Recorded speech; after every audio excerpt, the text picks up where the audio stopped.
विविध रंग यांचा जो काही परंपरा जी आहे ती जोपासण्याचं काम केलेलं आहे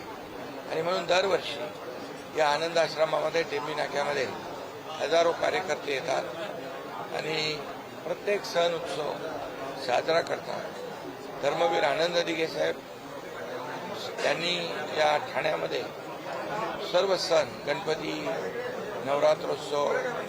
गोविंदा, हे होळी, धुलीवंदन हे सगळे सण त्यांनी सुरू केले आणि त्यांनी ही परंपरा, ही ठाण्यातली परंपरा महाराष्ट्रामध्ये पसरवण्याचं, वाढवण्याचं काम आनंद दिघे साहेबांनी केलं आणि त्यामुळे ठाणे ही उत्सवाची पंढरी, गोविंदाची पंढरी, सर्व सणाची पंढरी म्हणून आपण ओळखतो आणि म्हणून